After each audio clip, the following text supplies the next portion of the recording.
James was Tommy's father, my sister Andrea declared, her voice echoing through the now silent funeral home. I have proof. The handful of remaining mourners turned to stare as she waved a manila envelope triumphantly. My husband's funeral hadn't even ended, and here she was ready to destroy what remained of my world. I stood quietly by James's casket, my black dress still immaculate despite the long day of receiving condolences. At 35, I thought I knew everything about my husband of 12 years, but Andrea's eyes gleamed with malicious satisfaction as she pulled out papers from her envelope. DNA test results, she announced, her heels clicking against the hardwood floor as she approached me. And his revised will. He left everything to his son, my Tommy. She thrust the papers toward me, but I didn't reach for them. Instead, I found myself thinking about 3 months ago, when James had come home looking troubled and asked to talk. I remembered that evening clearly. He'd sat me down in our study, his normally confident demeanor shaken. "Emily," he'd said, his voice trembling, "there's something I need to tell you. It's about Andrea." Now, watching my sister's triumphant smile, I thought about everything James had revealed that night. About Andrea's obsession with him, the inappropriate advances, the threats. He'd shown me the messages she'd sent him over the years, each one more disturbing than the last. "Aren't you going to say anything?" Andrea demanded, pulling me back to the present. Her 9-year-old son Tommy stood beside her, looking confused and uncomfortable in his ill-fitting suit. The poor boy had no idea he was being used as a pawn in his mother's twisted game. "What would you like me to say?"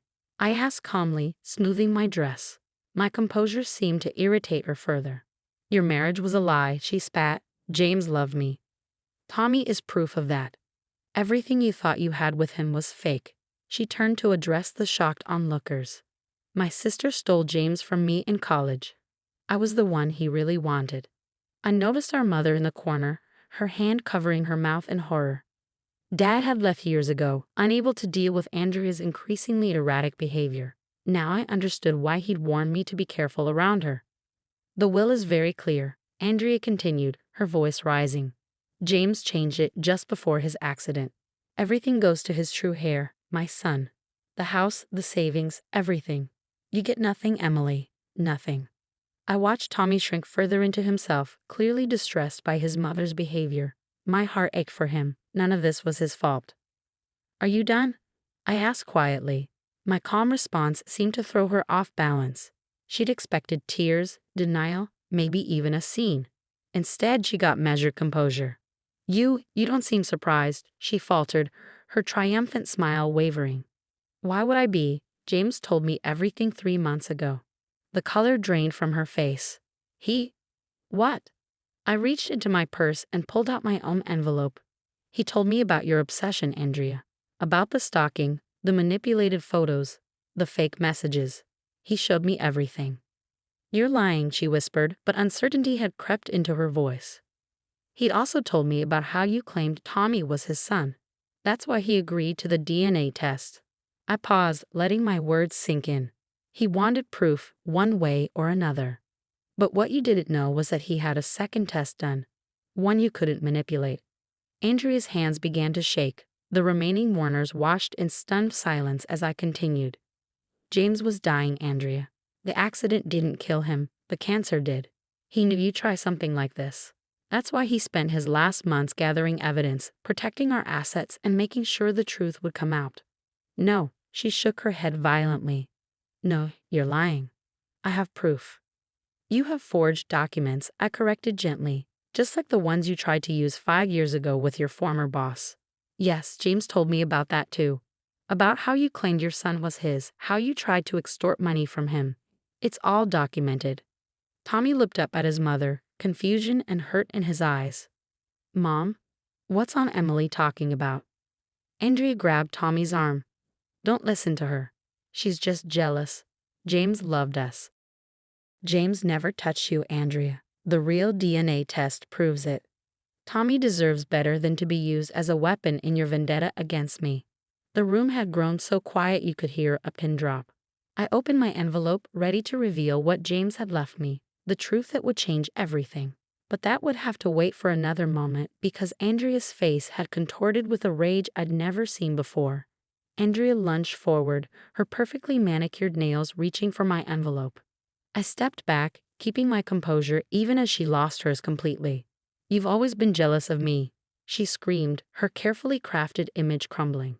"First with Mom and Dad, then with James. You couldn't stand that he loved me first." "Mom, please stop," Tommy pleaded, tears streaming down his face. Our mother rushed forward, finally breaking free from her shocked stupor to pull Tommy away from the scene. I watched my sister's breakdown with a mixture of pity and resignation. James had warned me this would happen. "She'll try to destroy you when I'm gone," he'd said during one of our last conversations. "But I've made sure she can't." "You want to know what's in here, Andrea?" I asked, holding up my envelope. "The real DNA test results, yes. But also something else. Security footage from James's office, from the day you showed up claiming Tommy was his son." Her face went pale. "You're bluffing." Camera date, March 15th, 4:30 p.m. "You threatened to ruin his reputation if he didn't pay you monthly support. You said you'd tell everyone he'd taken advantage of you during my wedding." "Stop," she whispered. But James was smarter than that. He recorded everything. Every threat, every manipulated photo you sent, every attempt to blackmail him. He kept it all. The remaining funeral guests watched in horror as Andrea's carefully constructed lies unraveled. Tommy had buried his face in our mother's dress, his small shoulders shaking with sobs. "Why?" I asked, my voice softening. "Why would you do this to your own son? Make him believe lies about his father?" "Because you took everything," she shrieked.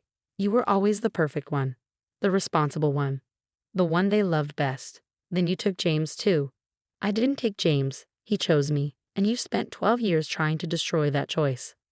I pulled out a letter from my envelope, James's final message to Andrea. "He wanted you to have this. He knew you'd try something at his funeral. Knew you'd want one last chance to hurt me. But he also wanted to give you a chance to stop this madness." Andrea stared at the letter, her hands trembling.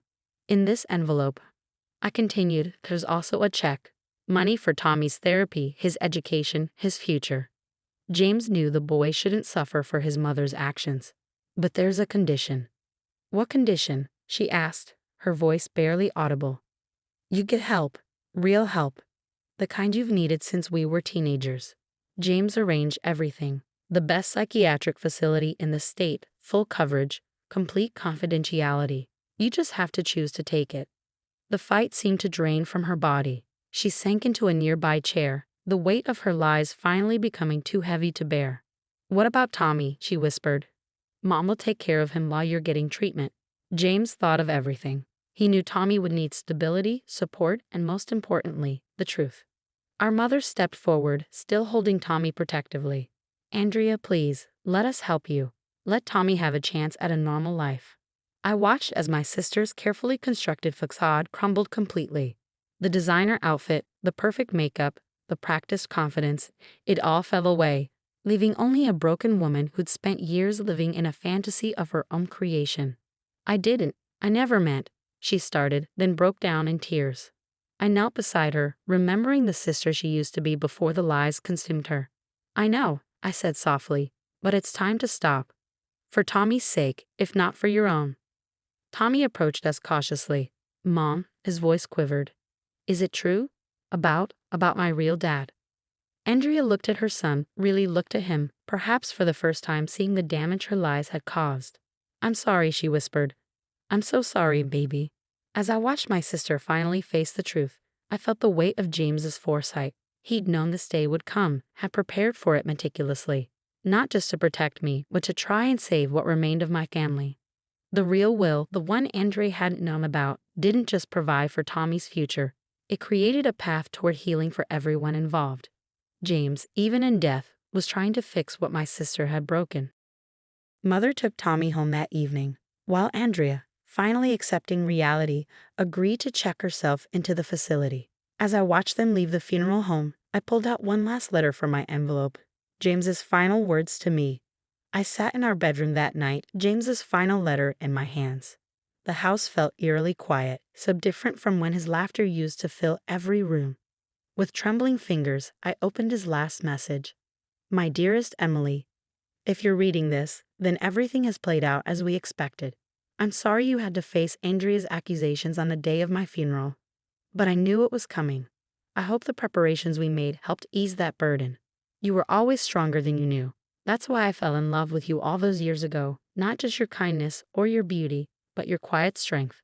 The same strength that helped me through my darkest days with cancer, even when I couldn't tell you the whole truth about Andrea's threats. I need you to know that every moment with you was real. Every laugh, every tear, every simple Tuesday morning coffee. It was all real. Andrea's obsession tried to poison that, but she never succeeded. Our love was always stronger than her lies. Take care of Tommy. He's an innocent in all this, and he'll need someone to show him what genuine love looks like. You've always had such a gift for healing broken things. Help heal him too. And Emily, don't let this be the end of your story. You're only 35, with so much life ahead of you. Live it fully, love again if you find someone worthy, and know that my love for you was complete and unchanging. Forever yours, James. Tears rolled down my cheeks as I finished reading. Even now, he was taking care of me, of everyone. I tucked the letter away and pulled out my phone, seeing several messages from Mom about Tommy. He's sleeping now, or text read. Asked about you. Would you come visit tomorrow? I replied with a yes, knowing James was right. Tommy needed us now more than ever. The next few months brought changes I never expected. Andrea's time in treatment revealed years of untreated mental health issues, delusions that had warped her perception of reality. Tommy, with the help of therapy, began to understand that his mother's lies didn't define him.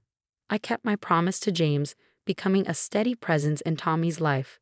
We spent weekends together, working in the garden James had loved, talking about everything and nothing. Slowly, I watched my nephew emerge from the shadow of his mother's lies, becoming his own person.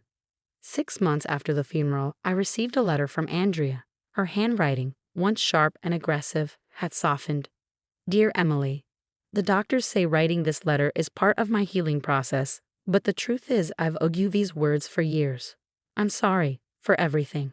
The lies, the manipulation, the pain I caused you and Tommy. The doctors helped me understand that my obsession with James wasn't love. It was a symptom of something broken inside me. You didn't steal my life, as I convinced myself. I stole years from Tommy's life with my lies, and I nearly stole your chance to grieve James properly. I don't expect forgiveness. I don't deserve it. But I want you to know that I'm finally seeing things clearly. Tommy talks about you in his weekly visits, about the garden, the stories you tell him, the way you're helping him understand that family can be honest and loving. Thank you for being what I couldn't be for him. Andrea. I folded the letter carefully, thinking about James's words about healing broken things. Perhaps that healing could extend to my sister too in time. A year after James's funeral, I stood in our garden with Tommy, planting new bulbs for spring. He'd grown taller, his smile easier, the weight of his mother's lies lifting gradually from his shoulders. Aunt Emily, he asked, patting soil around a daffodil bulb. Do you think Mom will get better? I looked at my nephew, seeing both the hurt he carried and the hope he was learning to embrace. I think she's trying, I answered honestly, and that's the most important part. He nodded, wisdom beyond his years in his eyes. Like these flowers, right? They need time and care to grow properly, no shortcuts. Exactly like that. I smiled, remembering James's words about my gift for healing broken things. That evening, as I sat on the porch watching the sunset, I felt a deep sense of peace. James had known exactly what we'd all need, not just protection from Andrea's lies, but a path toward healing. His final gift hadn't just been the practical arrangements he'd made, but the chance for our broken family to grow something new from the ashes of the past. Tommy was spending more time with Andrea now, their relationship slowly rebuilding on a foundation of truth rather than lies. My mother had found her strength, becoming the parent she should have been years ago. And I was learning that love doesn't end with loss. It transforms, becoming something new but no less beautiful. James had been right. This wasn't the end of my story, it was just the beginning of a different chapter.